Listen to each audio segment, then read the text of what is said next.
28 Years Later is finally out. It's on streaming now. I saw this in the theater. It's directed by Danny Boyle, written by Alex Garland, who both worked on the first 28 Days Later movie back in 2002. This movie stars Aaron Taylor Johnson, Jodie Comer, Ralph Fiennes is in this movie, and Alfie Williams is the new breakout star. He's the 14-year-old actor who plays Spike, the son of Aaron Taylor Johnson and Jodie Comer's character. He's really great in this movie, and I think a lot of people are going to go into this thinking that the movie is going to focus on Aaron Taylor Johnson or Jodie Comer, but it does mostly focus on Spike, which I did really like. A lot of people are going to be divided with this movie. People did not like this film. Let's talk about that. This movie is extremely unconventional, and for a studio movie, it feels more like an A24 or Neon production, just from the way the movie shot and edited.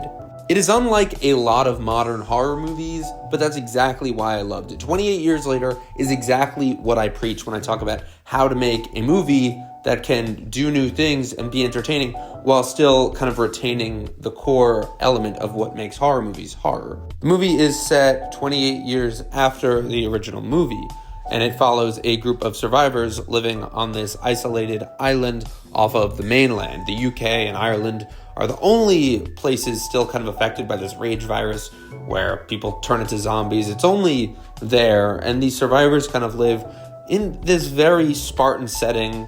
They use crossbows. It's not like they have access to supplies. And as part of a tradition, Aaron Taylor Johnson's character takes his son Spike to the mainland to show him the ways. They go to hunt zombies, basically. The first 30 minutes of this movie was actually screened at Regal Union Square. And I remember watching that and being amazed, but I was curious why they only screened the first 30 minutes. It's because this is not a typical narrative movie. It's very different in style from a lot of modern horror, but I think that's what makes it so good. I didn't like a lot of the horror movies we got this year, like Final Destination Bloodlines, for example. I thought was such an ugly movie. It looks like a car commercial or one of those like college campus photos with just a bunch of diverse teens being killed, and it's not even scary. There's just cringeworthy jokes and a kind of safe Netflixy feel to it, so people will watch it.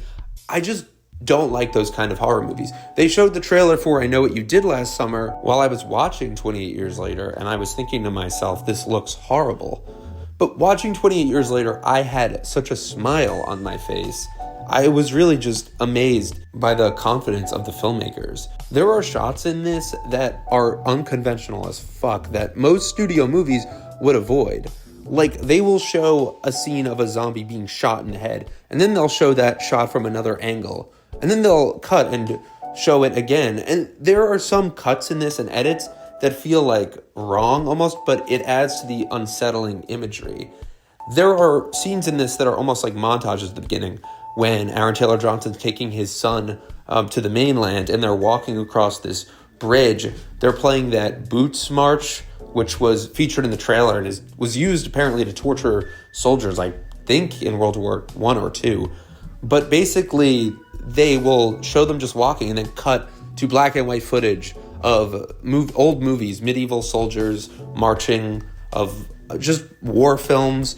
There's this really uneasy way this movie's edited that most movies would totally avoid.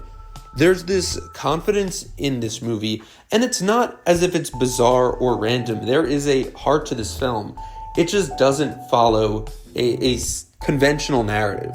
Most movies would focus on one character and kind of focus on that character from beginning, middle to end. This movie works in acts, where the first act is your traditional horror movie setup. And it's really good, and I think most moviegoers will like that. That's probably why Regal only screened the first 30 minutes, because they know that's what moviegoers, especially horror film goers, will like. But the horror genre is usually up for experimentation. I think horror fans recently want to see more, and horror is a genre where you can kind of manipulate the genre and do different things, because there's always new ways to be scared, and with the rise of these indie films, there's a lot of new surreal and experimental horror movies out there. And 28 years later The best thing about it is it's not so crazy and out there. It's just the way it's made, it's edited, it's scored. It feels very frantic, but I love that. The character work in this movie is absolutely great. Like I said, I think Alfie William Spike is the heart of this movie. This kid will have an amazing career. He's really great and works excellently with the actors Aaron Taylor Johnson, who's great as this father figure character. Jodie Comer is excellent as Isla. She's this mother who's sick, and a big part of the story comes from this boy who wants to take his mother to the mainland because she's sick and they're not sure what she's sick with, but he wants to take her there to get help and find this doctor who's played by Ralph Fiennes, who also brings a lot of humanity. I was not sure what to expect with this character, if he'd be a villain, if there'd be some ominous thing with him, but there's such heart to the story, and the way it ends was super controversial. A lot of people did not like the ending, but I think it's perfect. It sets up a sequel while also being contained to this one film. You could watch this movie from beginning, middle to end. I'll admit, I haven't even seen 28 Weeks Later, which is the middle film in this, and I completely understood everything that was going on. I've seen the original 28 Days Later. Then there was some sequel that came out in 2007. I think Danny Boyle and Alex Garland didn't work on that, so I think this is more of just a traditional sequel. But anyway, I just loved it. I really want more Hollywood movies like this that take risks. Movies like Bring Her Back, recently Together, are kind of like arty horror movies that look nice, but there's really nothing going on underneath that's that great. What I love about a movie like this, 28 Years Later, is it really is different. It's really taking this zombie genre and doing something totally new. It's not just breathing new life into the horror genre, but movies altogether, and showing a new style that most studios always avoid, but they shouldn't. No one likes to see the same thing over and over again. So guys, thank you so much for watching. Let me know what you guys think of 28 Years Later, if you loved it, if you didn't like it, and see you in the next review.